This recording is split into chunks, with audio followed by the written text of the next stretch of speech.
Hey, this is Tanner Shuck. I'm here with my good friend Ryan Fischer. We're at Train SF Gym here in Dubai, and Ryan and I, we're just going to go through pretty much an upper body workout because that's pretty much all I can do. And we're going to talk training, talk fitness, talk everything. So this will be a cool little training vlog, and really think you guys are going to get a lot of value out of it. And Ryan, thank you so much for being here, dude, bro. I'm fucking pumped. I appreciate it. And dude. this gym is sick, guys. You guys are really going to like the vibes here. Dubai's got great gyms. Very, very fortunate to be here. But dude, we're going to jump into it. No real plan, but I guarantee there'll be some value in this video for sure. Dude, I might just go hit a 15 cals on the ski erg and some inchworms just to warm my upper body, and then we can start wherever you want. I did a little 5-minute row before I got here. Okay, cool, bro. Hey, we're just starting off. This is gonna be my upper body one workout. It's just emphasis of a horizontal push. Ryan's jumping in. I'm not going super heavy because I don't know if me and Ryan can go super heavy anymore. We've been in the game for a long time. So we just do what we can, but it's good. I saw him warming up and I was like, oh man, your grip is pretty close. Because every time I do flat bench, I have to go close, otherwise it just crushes my shoulders. I think anyone over the age of 35, once you start going too wide, you can feel it in your shoulders. Especially you've been benching your whole life and training hard. There's wear and tear on your body for sure. I hate saying that, but it's true. And then he was like, I had a pec injury, I had a shoulder injury, and I was like, oh. Now I feel way better because I'm gonna be like, same position, can't go super heavy, but. Dude, we'll get it. I would hit 3 right here. There you go, easy. Nice controlled.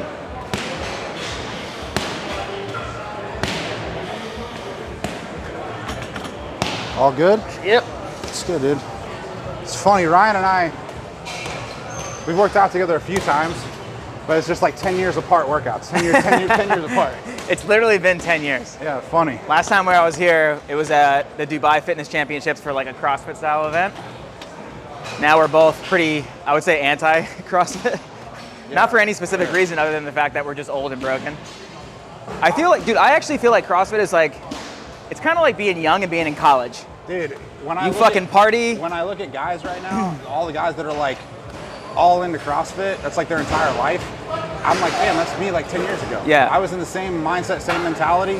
I think it's just a natural evolution.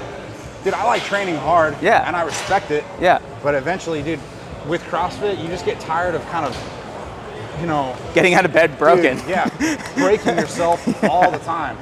And you don't really, because you're doing different stuff all the time, you don't know if there's actually progression or not. You're just going to the gym every day and smashing yourself.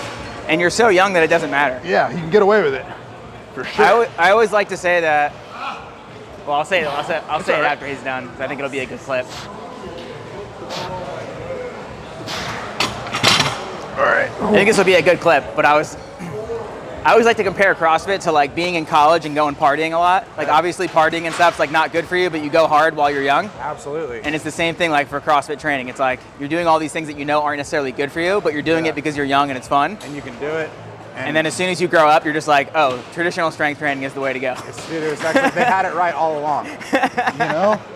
That's how I like to think of it. Thing. That's a banger clip right there. You want to go a plate or a 5 or up to you? A plate's fine. Good. How do you feel? I would do a plate. I got to see your Matt. You know Matt? Yeah, of course. He called me now. Oh, really? I got surprised. Hey, tell Matt Coe I said hello. Dude, I haven't seen Matt Coe in forever. Yeah, he's still in Dubai, man. He's still doing it. I like him. He's one of the few guys. He always liked me, thankfully. Not everyone liked him, but you know. I remember during the Dubai Fitness Championships, he was like, dude, remember the first year? Yeah, he had the fucking bamboo bench press. Yeah, and we were doing all the kettlebell stuff. I think he won that event. And we were like, dude, this is dumb as fuck. And he's like, no, you guys are dumb as fuck. You need to train your nervous system. And I was like, I was just like, all right, you know what? I'm getting paid to work out right now. If he wants me to fucking swing some kettlebells or snatch them, I'll do it, whatever. Do you remember we had to do a max kettlebell ground to overhead? Yeah, that's what I'm saying. Dude, I felt like you won that. I think I did win that. It was like a 200-pound kettlebell or some shit. It was fucking heavy. No one had really trained for that. We're just kind of rolling up there. Dude, that actually was, the first Dubai Fitness Championships was the best one. Yeah, dude, the one in Dubai Mall? Yeah. It was good. I'll be good. Good, all right.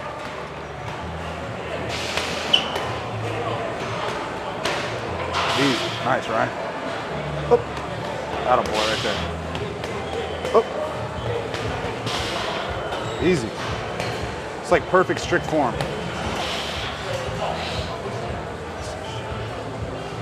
There you go. Nice, bro. Like it. Well done. Whew, got cranky shoulders. One thing I wanted to ask you, dude, how's your training evolved? You know, because That's what I was gonna ask you actually. you've been doing it, dude. We've been doing about, I guess, same amount of time. We've been in fitness for over 10 years. How's your training evolved? Like when you were doing, dude, competing in CrossFit, now you've gotten out of that. How do you train now? Honestly, I spend so much less time in the gym and I just prioritize the movements that I know are gonna get me the most bang for my buck, which is compound lifts. Yeah, bro. And I just try to either make my form a little bit better, get a few extra reps if I'm not gonna be able to go heavier. Yeah. I do focus on trying to go heavier, but as you get older, that's like the hardest one to do. For sure. So a few extra reps, a little bit better form, really concentrating on like the mind-muscle connection is like a big one for me. Yeah. And then honestly, I would say 50% of my year is like very structured. Everything's fucking perfect. I'm following my program to a T. Yeah. But also one thing that I think most people don't realize is once you've achieved the physique that you really like want and you've been trying to get for a really long time, it's very fucking easy to maintain it. Dude, absolutely. So half the year I can just fuck off and do whatever I want. And I think the problem with this is most influencers are doing a lot of really dumb shit and trying to sell that. And a lot of people don't realize they can do whatever they want because they've already achieved the physique that they want. So they're just in maintenance mode. If they train properly for a long time, then you kind of have that flexibility in your training. Yeah. You know the easiest way to look absolutely insane with either dumbbells or kettlebells and just sell those programs? Like that's the easiest way to do it? Or No, that is the easiest I'm saying if you want to look amazing selling dumbbell and kettlebell only programs, the best way to do that is to train with barbells for 10 years and then sell dumbbells and kettlebell programs. Well said. Dude, actually, I have a really good, I have a thing about kettlebells. I'm gonna hit this set. So true.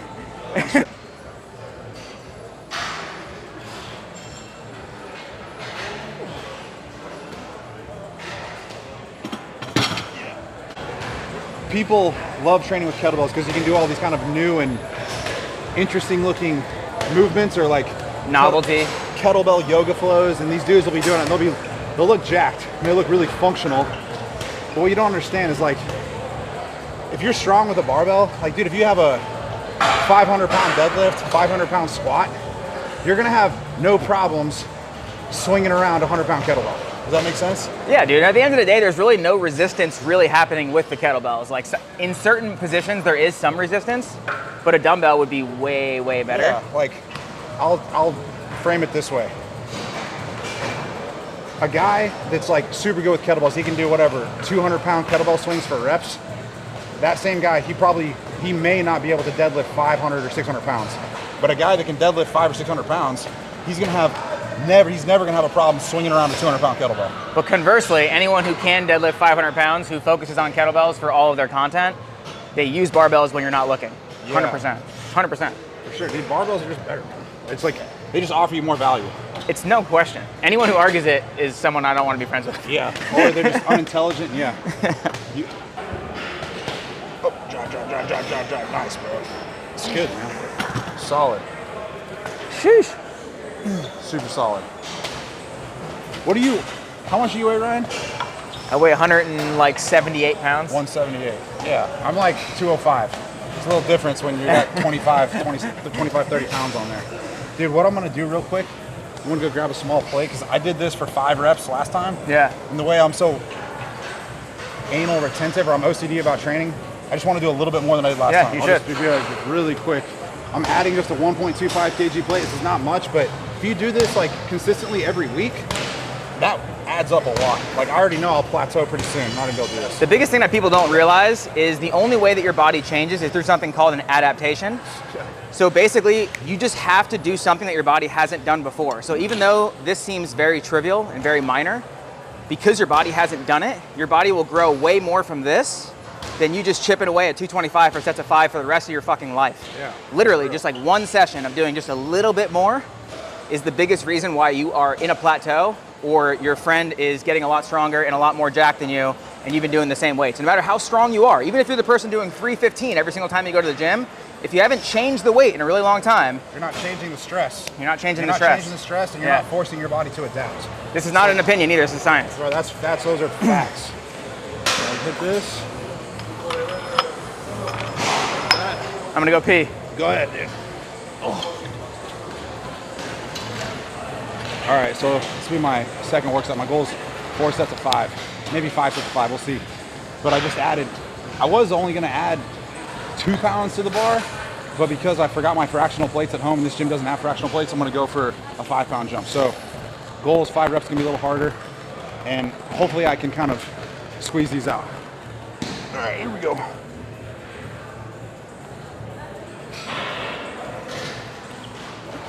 All right. 2, 5, 4, 3, 2, 1. Nice. Oh. Another thing that's on my mind right now is you can never go wrong with heavy sets of 5. Mark Ripito from Starting Strength, he's been saying this for 40 years. Dude, that guy has so much knowledge and wisdom that people just don't understand or don't appreciate. But his motto is just, it's literally this: just add 5 pounds to the bar. On your squat, your deadlift, on your bench press and overhead press, you're not gonna be able to add 5 pounds to the bar every workout, no way. So then you just add 1 pound, 2 pounds. The goal is to always just be making small, incremental increases. And dude, that's the simplest and easiest way to get stronger. Not overcomplicating anything. Another way to think about it is just, when you add more weight to the bar, no matter what lift it is, your body is forced. Let me say that again. Your muscles have to produce more force. The way you should think about strength is just force production. How much force you have to exert against an external object. So barbells are just amazing for that. All right. Ryan, Woo. you know Starting Strength, Mark Ripito? Oh yeah. Yeah, dude. So that guy's been around since the 80s. It's like the dawn of time. The only reason he's not way more popular is because he just understands that the basics are the way to go, Dude, and nobody wants to talk about the basics. Dude, if you've ever listened to that guy, because I've consumed a lot of his content, I've read his book, and he's obviously really opinionated and polarizing because he doesn't give a fuck. But he's actually one of the most intelligent guys. Oh, I'm sure. Ever, dude. He really is. I read his book Yeah. as well. Yeah, it's Dude, really good. Like, I went and filmed content with him, because it was just an amazing opportunity, because I can actually appreciate him and understand him, where he's coming from. And you know, his whole life is basically just squat, bench, deadlift, overhead press. Yeah. But that's because he just thinks about the most foundational human movement patterns and how to best overload those to build strength. Dude, what I think is right. What's crazy is like someone like that would do really well on social media now, because he's basically like the Alex Hormozi of business for fitness. Because Alex is really, really smart, but he basically breaks down complex topics and makes them very simple and easy to understand. So he'll just be like, do whatever's working in your business now times 10. Yeah. Like, just do more of it. Dude, work harder. Yeah. Literally, just do more of that. Yeah, he does. Don't overthink things. He does a lot of stuff like that. That's basically what Mark Ripito is all about. It's just like, do the basics that already work. Yeah. And get stronger. Don't deviate. Yeah. Don't overthink it. It's like literally as simple as adding 5 pounds to the bar. I do love his one thing he says where he's like, somebody who can deadlift and squat 500 pounds is going to be considerably bigger than anyone who can't squat Dude, and there's a deadlift 500 fucking pounds. fact, Yeah. man. People want to say this. This is another thing that really pisses me off. I like deadlifts. I think you like deadlifts. I do love deadlifts, yeah. People say, dude, how do you get a big, strong, muscular back? And I'm just like, dude, add 100 pounds to your deadlift. Yeah. Do that. I guarantee if you add 100 pounds to your deadlift, you're going to get a big, strong back. You don't need to do everything else, like all these different rowing variations, pull-ups, fancy cable exercises with a stretch. Yeah. Like, that stuff, is it gonna work? Yeah, probably. But you know for a fact, dude, if you just get stronger at a deadlift, your back is gonna grow. Dude, the issue is everyone's getting their information from people who are enhanced. And it's like, that's another big when you're enhanced, so many more things can work for you than someone who's natural. It's like, at the end of the day, anything works, man. At the end of the day, it does all work. But when someone is enhanced, it's like, they just get so much more of a benefit out of a movement that's not necessarily optimal. You know, whereas like when you're natural, like you really have to get shit dialed. I've put this in a video before where they've done studies. They took like 3 groups of guys. One group did steroids and did a strength training program. One group only did steroids, sat on their ass, did nothing. And then one group did no steroids and did the training program. The group that got the best results was obviously the steroids training group. The group that got the next best results was just the steroids group. So they sat on their ass and did nothing. And then the group that lifted weights they made some gains, but it was like marginal. I actually saw that study. I think the group that didn't even train at all still gained 6 pounds of muscle, right? Yeah. And they lost fat just by they were just taking, I think, testosterone. Yeah. So like, we're in a pretty busy gym right now. No shade to anyone, but there's guys in here that are obviously using steroids. I think there's people that might be even looking at us like, what the fuck are these guys doing just benching, 225, they're weak. But I don't think there's any doubt that Ryan and I are natural. We're just doing the best we can with what we have. I think that's fair. And at the end of the day, I think I want to piggyback on what he said. Like, there is no shade. I respect people either way. Oh yeah, me too. It's just that if you're going to give advice to people on like the best ways to train and all that, I just think you should just be, what is the word?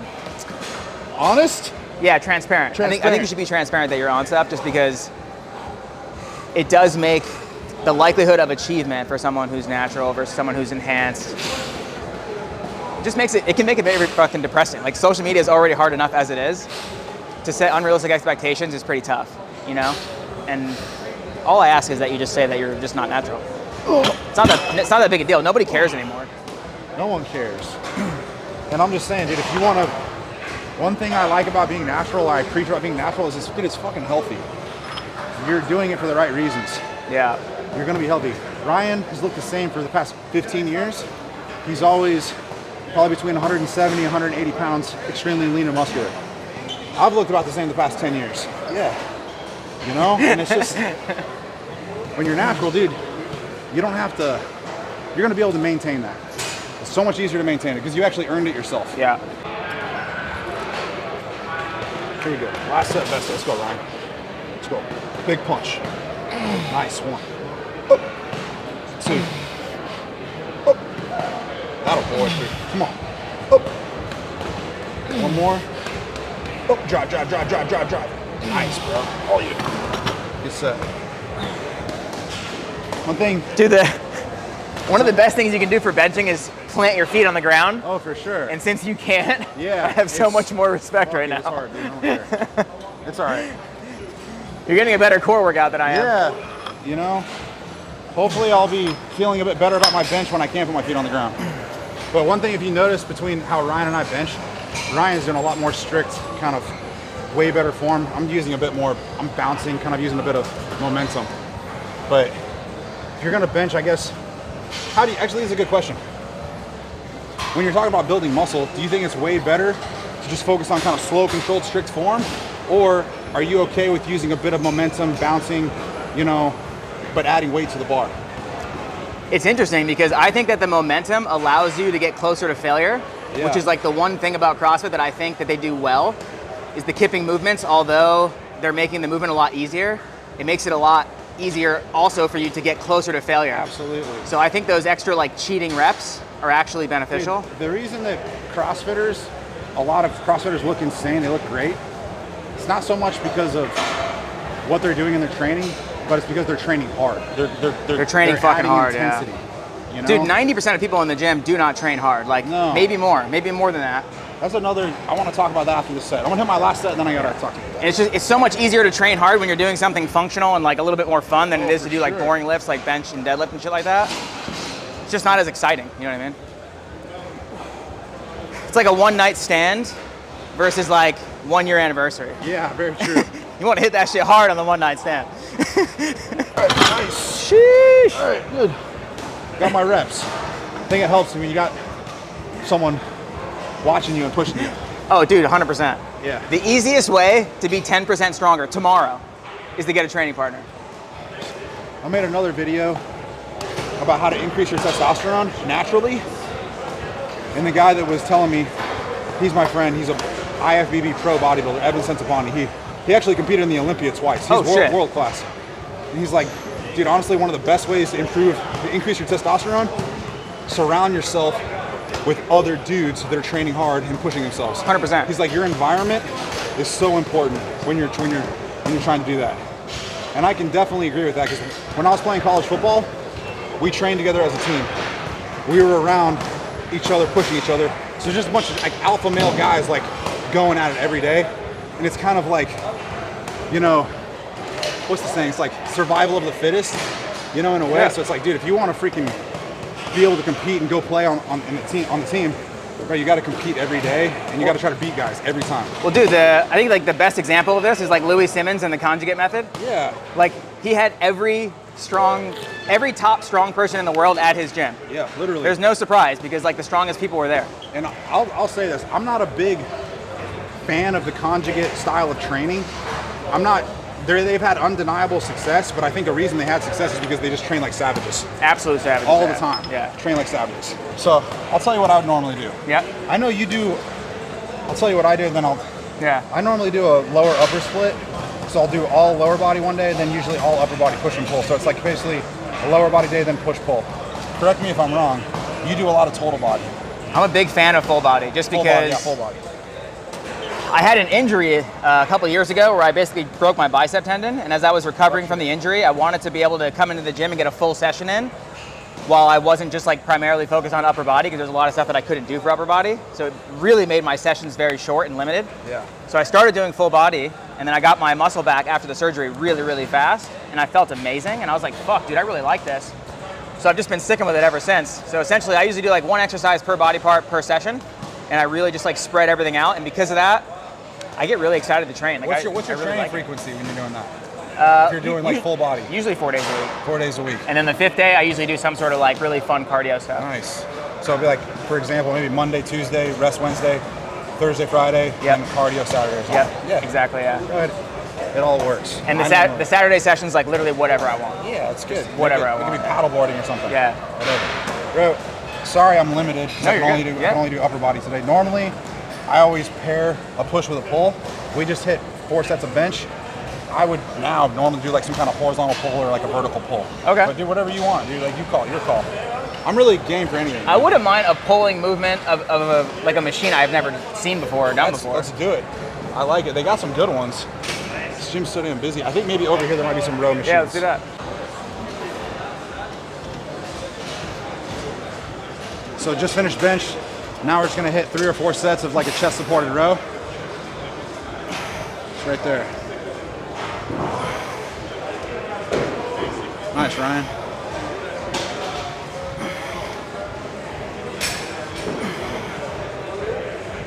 Easy, bro. Notice when he's doing that, he's protracting his shoulders at the back, so he's getting a full stretch. Basically what he's doing is he's just prioritizing full range of motion, which is gonna be ideal for overall growth, right? Nice, Ryan. Good. Dude, when you're doing a set, do you have anything in particular in mind? Are you doing a set number of reps, or are you just kind of taking it close to failure? Most sets. Usually my rep schemes definitely change. Yeah. Almost every single time I train. Yeah. Based off of the machine. Sometimes, dude, I was actually at the Ritz-Carlton the last couple days Yeah? in a fancy hotel, and I swear to God, the barbell, I think was like 35 pounds instead of 45. Oh, yeah? So like it just threw everything off. Yeah. And if I was like an untrained person, I basically would just be like, all right, well, I got 2 plates on each side. It's the same. Yeah. But like that's when I think it's really important to understand training to failure, because it's more important for me to train to failure in that moment than it is to hit the exact same weights that I had last time. Absolutely. Same thing with like a lat pull down. Yeah. Sometimes every the- machine's different, dude. The cables are different. The weights, the shape of the weights makes a difference. If Yeah. there's 1 cable versus 2 or 3, Absolutely. makes a huge difference. So if you're training at different gyms or you're traveling or something like that, a good rule to follow is just take most of your sets to failure, or at least within 1 to 2 reps of failure, because if you're doing that, then you know you're gonna get some kind of, you're gonna elicit some kind of stress that will make you adapt to that. And bro, that's just training hard. Yeah. Just keep it short. Anyways, I'm gonna The bang 2 out best things 10. that you can do for yourself when you're traveling is to fucking time your rest breaks and to train closer to failure. Because more than likely you're resting too long, playing around on your phone or something like that. Or 2, you're using equipment that you're not used to. And the best way to just combat that is just train to failure. So Ryan, right now with where you're at, kind of, I guess, in your life, probably also in your fitness career, do you find yourself training more at a CrossFit gym or more at like traditional bodybuilding style gyms now? Traditional gym for sure. Really? Yeah. So it's kind of going full circle. Yeah, I feel like when I'm in the CrossFit gym, I wind up spending more time in there Oh, really? because I wind up talking too much. Yeah? And I also feel like I wind up getting kind of pulled into other workouts after my workout. Super easy. Yeah. 'Cause, dude, there's the one good thing about CrossFit is that there's that community aspect. Yeah. And that's a great thing. Yeah. You know, it's not a bad thing at all. But Yeah.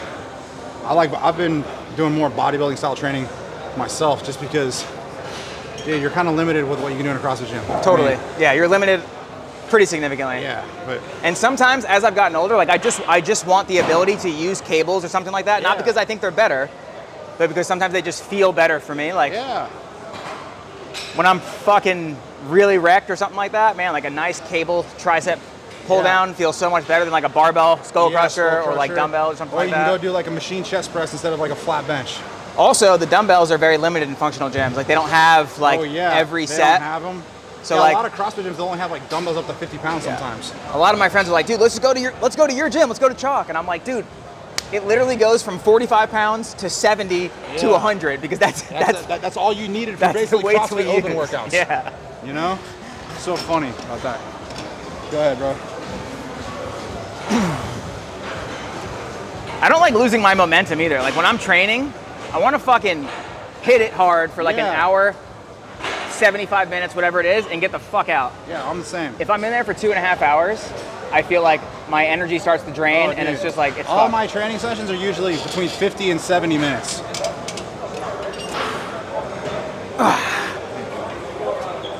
Nice.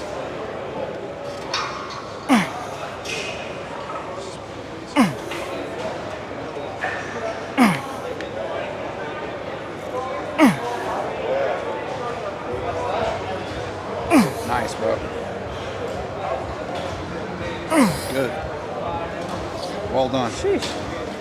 Today is not the best example of like kind of training hard and, you know, limiting your rest times, but Ryan and I were just honestly hitting these work sets, and then we're just trying to explain why we're doing what we're doing, just to offer you guys some value. But if you're training on your own, dude, go to the gym to train. The gym is a place to train, not really socialize, in my opinion. Dude, go to the bar if you want to socialize.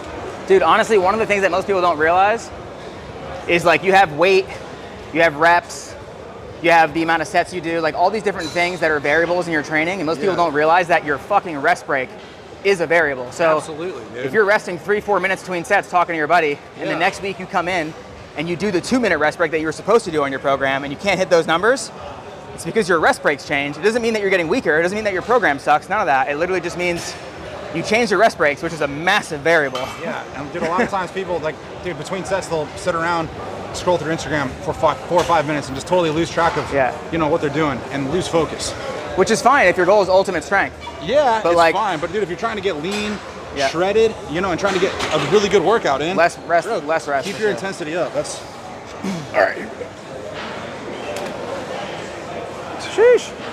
Sorry, me and Ryan were just having an off-topic conversation of like, what's it like filming content in like public gyms here in Dubai versus maybe in the United States? And what you're saying, you like filming? I mean, I love filming here because like in the States, when you're filming, like it's definitely like a spectacle. People are looking at you like, what are you doing? Who is this guy? Who does this guy think he is? Like you definitely feel like inferior. Like you don't feel superior like here where it's like, oh, I wonder if he's like a YouTuber. I wonder if he's doing something cool. Versus like in the States, they're like, why is this person Doing that, fucking making themselves feel special? And I hate that. dude. You know what I think? Dude, anybody can fucking go make content. Anybody can do it. Yeah. The only thing that separates a guy like you versus a normal person is Ryan's worked really hard for many years, and he's put out a positive message about health and fitness, and he's just put it on camera and put it out for the world to see. All right, but anybody can do that, man. With social media, dude, everyone has a platform. Nice. Nice, Ryan. Nice. Notice when he's doing that, he's not messing around, dude. Like, you just look at his face. Look at the exertion. All right, we'll be quick.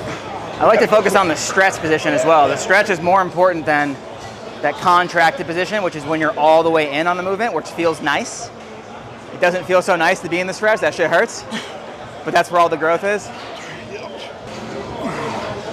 While he's doing that, he's gonna go for a ride on his little cart here. All right. There's 3 solid sets. Chest supported row, actually 4. Yeah, we're done. This is kind of fun, actually. Yeah, you can spin around a bit. So Ryan, what have we done, bro? We've done 2 exercises, And a right? push and a pull. Yeah, you feel pretty good, right? I feel pretty good. I feel like I got a good pump. Your call, bro. Dude, one thing that I want to bring up right now is a lot of people think that when you're watching a workout like this, you're like, dude, that looks great. but I need to do more than that. I need to die. I need to be sweating. I need to be doing all these things. What you need to be doing is you need to dial in your fucking diet. You don't understand that like dying in the gym is not necessarily a component of getting a good workout.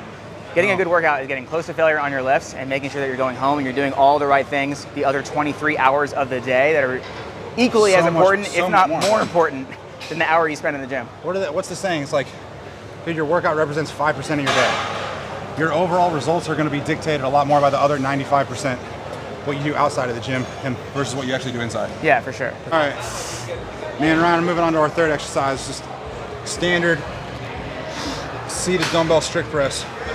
Nice, Ryan.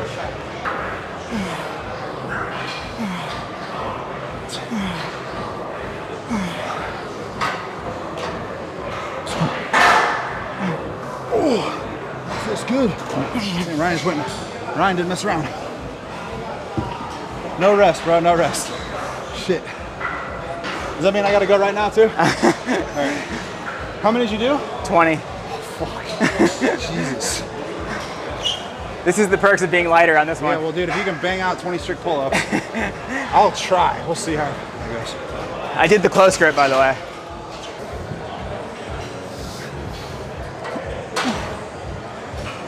Oh, god damn. I would have done like 12 or 15. So Ryan makes me do 20. So while he's doing that, I just wanted to emphasize the fact that the entire population of the world, less than 10%, can do one single pull-up. Man. Okay, this is a good topic. And I don't mean that in a negative way. I just mean that in the way of like, no, I mean it in a way of like, how many people are settling for just mediocrity? Most people. Yeah. That's it. It's Like terrible. you should be able to do one pull-up. And it's not even about strength or aesthetics. It's about what are you missing in your life because you can't do one fucking pull-up. Dude, you could find yourself potentially life or death situation, and you couldn't save your own life if you don't have the basic foundational strength just to pull your body weight up. You guys want to hear something that's going to make you like really think about your life? On a 1 to 10 scale, where are you right now in terms of living like your full potential?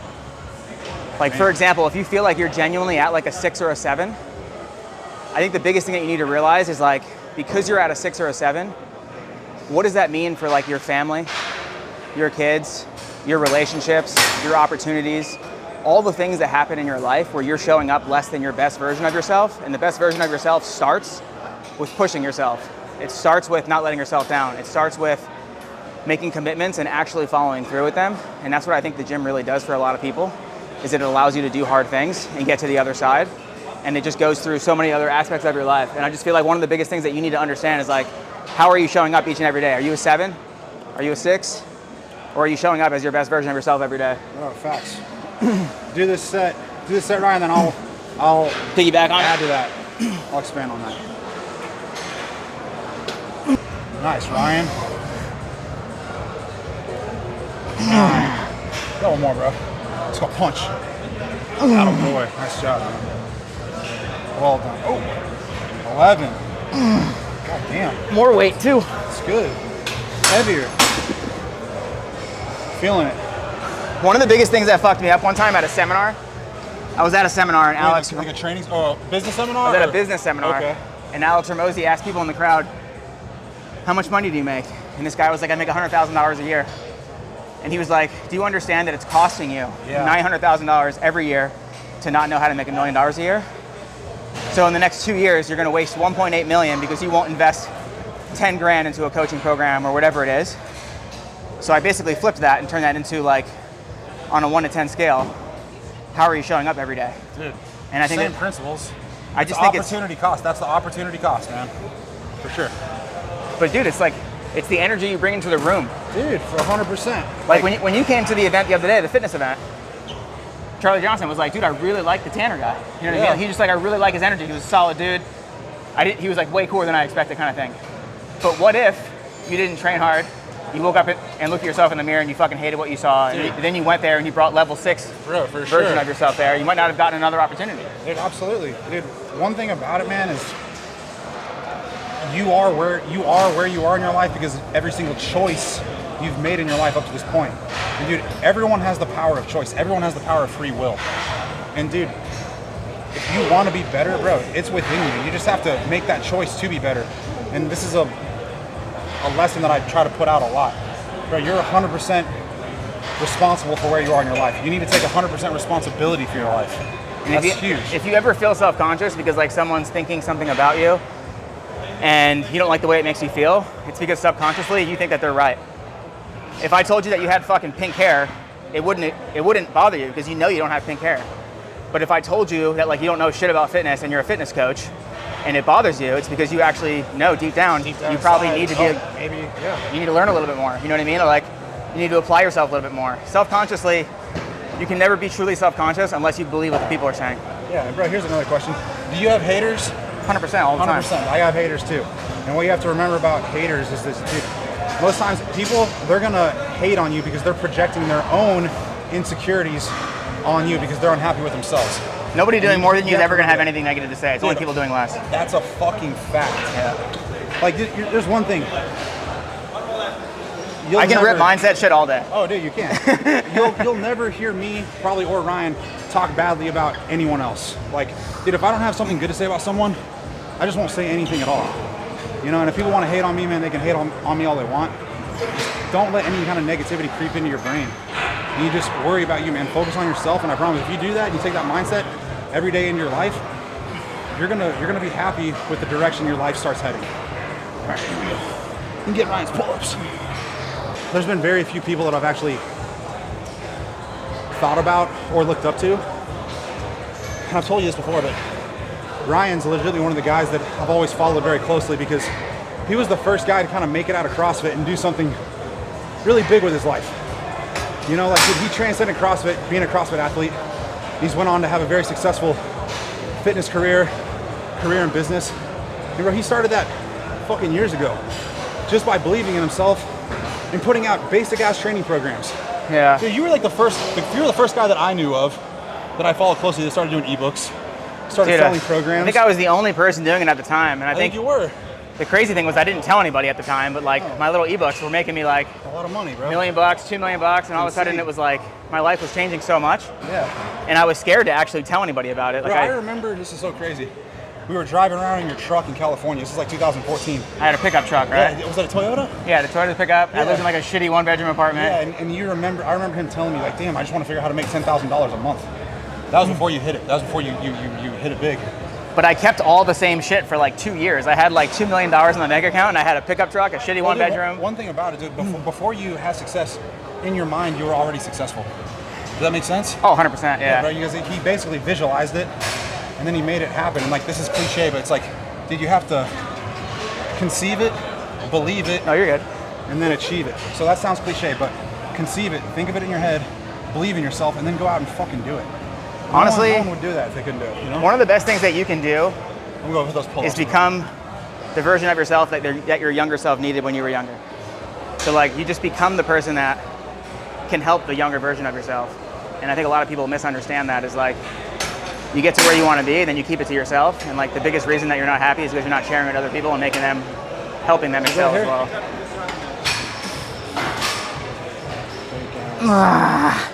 Nice, Ryan. You give it a go.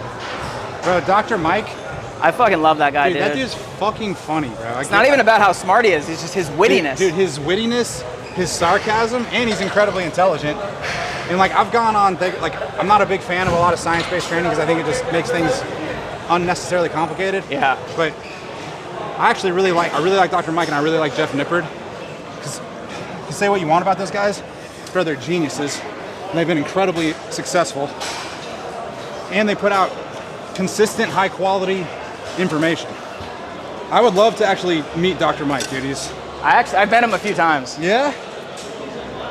I met him back in the day when we were CrossFit training. Yeah, probably before he really blew up. Before he really blew up. Yeah. Damn, this feels good. Dude, what I like about Dr. Mike is he's older. Yeah, he's older. He's an older dude. Dude, like him and Greg Doucette hate each other though. Really? Bro, I'll tell you after this.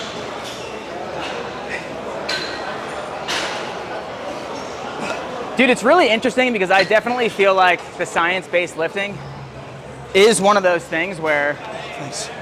it makes a lot of sense. It's obviously proven But the people who science-based lift usually aren't as jacked as the people who don't. That's the biggest criticism of it. Usually. Dude, and like, I'm saying this objectively, and this is throwing no shade, but dude, no one is going to the gym saying, hey, I want to look like Jeff Nippard. That's no offense to Jeff Nippard. No offense, yeah. No one's saying they really want to go to the gym. Jeff Cavalier, Athlete X, he looks pretty good. Yeah. He's lean, but dude, I just think when you kind of get caught up in more of that, trivial, you dig too deep into the weeds and you kind of lose focus on what really matters. I'm just like, dude, if you want to get super jacked, dude, add 50 pounds to your bench press, add 100 pounds to your squat and deadlift. Bro. That's what's going to really make the biggest difference in your physique. I had Jeremy Buendia on my podcast. Oh, dude. Yeah. He's obviously a very polarizing, controversial person, but that's not the point. Great bodybuilder. One of the best bodybuilders of all time. Like, you can't really say, whatever kind of person he is, you can't say no to that. Yeah. I had him on my podcast and I said, hey man, this is gonna blow people's minds. I said, did you ever have a session where you came in and you were trying to do a little bit more weight, a little bit more reps, you knew exactly what movements you were gonna do when you came into the gym? And he goes, never. I came in and I did fucking shoulders and I did drop sets and I did this and I did that and I didn't know what I was gonna do until I got there. Wow. And I was like, fuck, this guy won Mr. Olympia, Dude. I think 4 times? Yeah, I'm not sure, but multiple for sure. Multiple times, and literally just never had a plan. And that was when I was just like, boom, because before I had interviewed him, you actually hear about Rich Froning in CrossFit, Matt Frazier in CrossFit, Ben Smith in CrossFit. These are guys who won the CrossFit Games, didn't follow strict programs. So at the end of the day, it's like science versus effort. Dude, effort, consistency, and discipline, that is the science. Yeah. That is the science right there. Yeah, dude. You can't change your genetics, but you can change your effort every time. Oh, every time, dude. Dude, you always have control over your effort. Like the two things that you always have control over in your life, always, is your attitude and your effort. All right, hey, me and Ryan just wrapped up badass upper body workout, and honestly, I'm just trying to spend as much time around him and get as much information from him as I possibly can. And I really feel like a lot of people that follow me, probably a lot of other fellow trainers. And I just kind of want to talk to Ryan about his journey in fitness and his success and why he no longer does in-person training and why he's so focused on just content creation and making an impact. So dude, what advice would you give to a trainer right now that's still on the gym floor doing PT? What would you say? I would start to just kind of dissect what it is about training people that you truly love, and then make that the niche that you talk about on social media. So maybe you're like Tanner, where you're like, dude, I'm in love with the basics. Squat, deadlift, bench, focusing on, the very, very essential movements that you need to do to get the most bang for your buck. I know other trainers that are like, dude, I like talking to my clients about mindset. I really like dialing into the mental aspect of it. I have other trainers who are like, dude, I like training people in the gym, but I love the nutrition aspect of it. Like it's not unheard of to talk to a trainer and they don't like the same things that you like. Like you like to dial in on certain things, and I would say you start dialing in on that one aspect of what you love and start turning that into the thing that you sell. And I think a lot of people will tell you to fail as soon as you can. Just go out there and fail. Like go out there and fail. And like most of us are typically at this point, when you're at the start of your journey, you're already failing. You're already not making a lot of money, and it's scary to want to go out and fail. It doesn't make any sense. Get out of your comfort zone, because it makes you get out of your comfort zone. Dude, I fucking hate when people say that. Go fail. It's like, no. Let me tell you why you should fail. You need to fail because you don't understand what your audience really wants. So like for me, for example, I sold CrossFit programs for a really, really long time. And then I was traveling one day. Actually, I was traveling for like 6 months, because as soon as I started making money, the first thing I wanted to do was go travel. Like I didn't want any material things. I just wanted to go travel. Go have experiences. That was my thing. Yeah. So while I was traveling, I was doing a fuck ton of dumbbell workouts, and I came out with my first product because everybody was like, "Dude, what are you doing while you're traveling? Like, I want to see these workouts. I want to see what you're doing while you're traveling." And I literally was like, "Dude, I'm just doing like dumbbell only workouts," and people were just like, "Let me know what they are." Yeah. So then I just documented 30 days of dumbbell workouts while I was fucking traveling, and then I sold that book, and it made me like $1 million, which is, I know it sounds insane, but like it actually did. And it's crazy because I had this diehard CrossFit audience, but then when I started selling the dumbbell program, I didn't realize that people just wanted to train and look better and lose weight. And then that dumbbell book really opened my eyes to like, who my audience really was. And I think one of the biggest things that we do wrong as trainers is we think that what we do is what everyone else is going to want to do. And we think that for sure. the stronger we are, the cooler we look on Instagram is going to be that thing that gets us more clients, when in reality, the best thing you can do is give your audience what they need. So maybe you love squatting 500 pounds, deadlifting 500 pounds, and being a power lifter, but your audience struggles with nutrition. They struggle with losing weight and all of that. And I think the first thing you need to do is start just like running a poll on your audience. Like, go to your Instagram story, run a poll, be like, what are your goals? Do you want to get fucking super strong? Do you want to be an athlete? Do you want to lose weight? Do you want to build muscle? Look like good naked? Yeah. That might be it. What is it? If you have a big email list, run a survey in your email list. Be like, hey guys, like, what's your goal? If you're already using an app right now, maybe you only have 10 clients, like whatever, it doesn't matter. Send them a fucking a DM like through the app or whatever. Be like, hey, what are your goals? Start to figure out like what your clients actually want. A lot of times it's not what you think. Yeah, for sure. And like one thing I want to touch on is just mindset. And I know that's like it can be kind of like a cliche topic. It's like, oh, I don't need more mindset stuff. But dude, what do you think about mindset? How important is mindset? I think mindset is like literally everything, and I'm 38 years old, and I honestly didn't understand it until this year. It took me 38 years to understand that I was built different, not physically, but like I just had a different kind of mindset. You have a different kind of mindset. There's a lot of people out there who look amazing in the gym who don't follow good training programs, but they look insane because they have a different mindset. And I think that one of the things that is clear evidence that you have a strong mindset is when other people around you are uncomfortable by the presence that you have. They're constantly asking you, why don't you drink alcohol? Why are you eating that? Why are you going to the gym every single day? Why aren't you going it is? out? Or like, why don't you socialize with, everyone else? Things like that, By definition, 90% of the population is mediocre. You can actually go on Google and be like, how many people are average? How many people have accepted mediocrity? It's 90%, right? So when we think about that, we extrapolate it, we have to think about, it's so easy to be in the top 10%. You just literally have to have a goal and decide that you're gonna start going towards that goal. That's it, that's 10%. You wanna be in the top 1%, you just need to be consistent. That's literally it. And I think that a lot of people don't realize that, and I think people get nervous to have the kind of discipline that makes other people around them uncomfortable, because most people, statistically speaking, they would rather be incorrect in a crowd of people than be correct by themselves. Yeah, they'd rather be a sheep. They'd rather be a follower than actually do what they truly know is right and kind of, wander off the beaten path. So another thing I would say. So just think about that. Think about how ridiculous that sounds. 90% of people are just sheep, just following along. Dude, I bet it's over 90%. Oh, damn. Sorry. I bet it's over 90% on that. So, another thing I just really wanted to ask Ryan, like, dude, if there's any up and coming trainers out there, how important has social media been for you in your career? It's definitely been huge. And I feel like a lot of times when people ask me that, they're always like, what's the thing that made you kind of pop off? Like, what's the thing that made you stand out, especially now because there's so many trainers online? Yeah. And I'll ask you in a second, but I'll tell you what I think it is. Yeah. I think it's just like just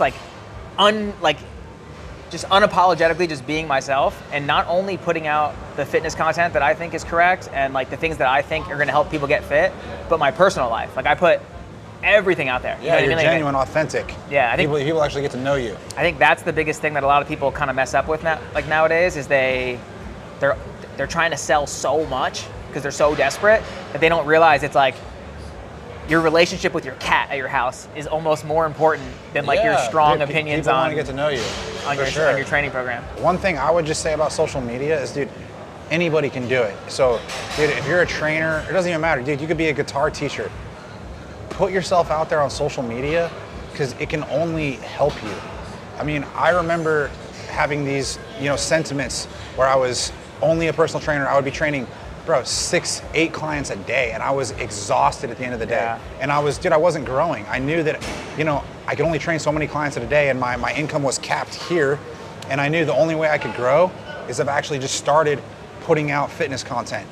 And that's one thing that I would tell everyone they should do. Harness the power of social media and start doing it now. And correct me if I'm wrong, dude.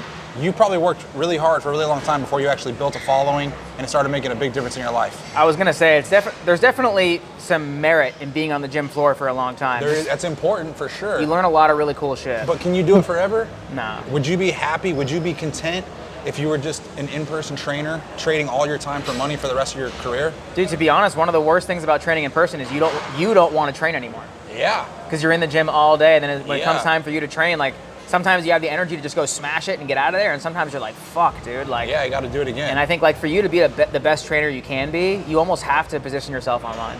Dude, I'm just telling you, man, if I could give any up-and-coming trainers one piece of advice, I would just start putting out content, no matter what it is. It might suck at first. In fact, it probably will suck at first, but just start. And if you keep doing it, it'll gradually get better and better. I mean, how many times have you posted on Instagram, bro? Dude. How many times? I You don't should know, actually look. I think I've got 5,200 posts. Okay, so 5,000 times.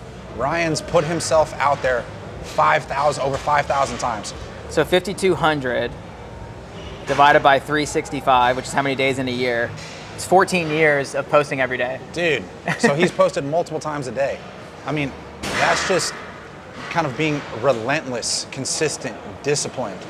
And dude, I really feel like if you're willing to do something 5,200 times, eventually you're gonna realize success.